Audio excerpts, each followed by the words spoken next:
সাম্প্রতিক জাতীয় নির্বাচনের পর থেকে ডিপ স্টেট শব্দটি নিয়ে চলছে ব্যাপক আলোচনা সমালোচনা। ডিপ স্টেট বলতে সাধারণভাবে এমন একটি ধারণাকে বোঝানো হয় যেখানে নির্বাচিত সরকার বা জনপ্রতিনিধিদের বাইরে কিছু শক্তিশালী ও স্থায়ী প্রভাবশালী ব্যক্তি বা গোষ্ঠী রাষ্ট্রের ভেতরে গোপনে সিদ্ধান্ত নেয় এবং নীতি নির্ধারণে প্রভাব ফেলে। রাষ্ট্র পরিচালনায় সাধারণত দুই ধরনের শক্তি কাজ করে।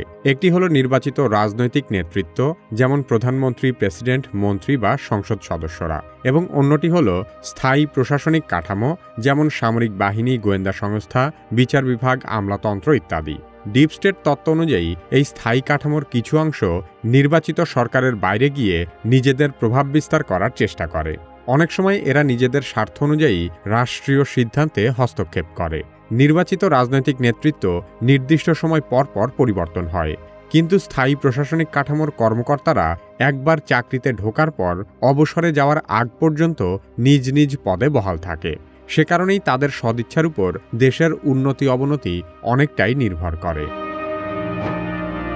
1990-এর দশকে তুরস্কের রাজনীতিতে ডিপ স্টেট শব্দটি প্রথম আলোচনায় আসে। তখন অভিযোগ ছিল যে দেশটির সামরিক বাহিনী, গোয়েন্দা সংস্থা এবং কিছু প্রভাবশালী গোষ্ঠী নির্বাচিত সরকারের বাইরে থেকেও রাষ্ট্রীয় নীতিতে গোপনে প্রভাব রাখছে। পরবর্তীতে 2016 সালে যুক্তরাষ্ট্রে এই শব্দটি নতুন করে জনপ্রিয় হয়। বিশেষ করে প্রেসিডেন্ট ডোনাল্ড ট্রাম্প তার ক্ষমতার প্রথম মেয়াদে প্রায় দাবি করত যে তার প্রশাসনের ভেতরে কিছু স্থায়ী আমলা ও গোয়েন্দা কর্মকর্তারা তার নীতির বিরুদ্ধে কাজ করছে। বাংলাদেশের প্রেক্ষাপটেও ডিপ স্টেট ঠিক একইভাবে কাজ করে। বেশ কিছুদিন আগে বিদ্যুৎ, জ্বালানি ও খনিজ সম্পদ এবং সড়ক পরিবহন ও সেতু উপদেষ্টা মোহাম্মদ ফজলুল কবির খান বাংলাদেশের আমলাদের কর্মকাণ্ড নিয়ে ক্ষোভ প্রকাশ করেন। তিনি নিজেও একজন সাবেক সচিব। আমাকে একজন বলছিল যে এই যে মাইলস্টোনে যে বিমান দুর্ঘটনা হয়েছে, এই বিমানটি মাইলস্টোন স্কুলে না পড়ে সচিবালয়ের উপরে পড়া উচিত ছিল। তিনি আরও বলেন, আমলাতন্ত্র একটি জগদ্দল পাথরের মতো হয়ে দাঁড়িয়েছে। এটি জনগণের বুকের উপর চেপে বসে আছে। এখানে কিছুই করা যায় না। আমাদের এই আমলাতন্ত্রের কোনো রকম মানবিক দায়িত্ববোধ নেই। কারণ তারা এটা পরিবর্তন চান না, কারণ তারা চান যে তাদের যে সুযোগ সুবিধা, পে স্কেল, এগুলো বাড়াতে হবে, তাদের দুর্নীতির সুযোগ বাড়াতে হবে, কিন্তু সাধারণ মানুষ যে গোল্লায় যাক এটা নিয়ে তাদের কোনো মাথা ব্যথা নেই।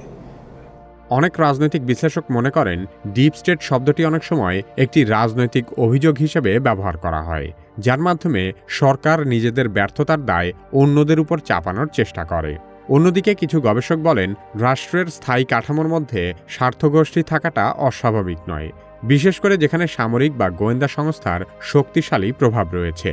কোনো দেশের গুরুত্বপূর্ণ রাষ্ট্রীয় নীতি নির্ধারণ, অর্থনীতি নিয়ন্ত্রণ, রাষ্ট্রীয় সংস্কার বাস্তবায়ন, রাজনৈতিক পট পরিবর্তন, নির্বাচন আয়োজন এবং ইলেকশন ইঞ্জিনিয়ারিংয়ের মতো বহু স্পর্শকাতর বিষয়ে ডিপ স্টেট তাদের প্রভাব বিস্তার করে।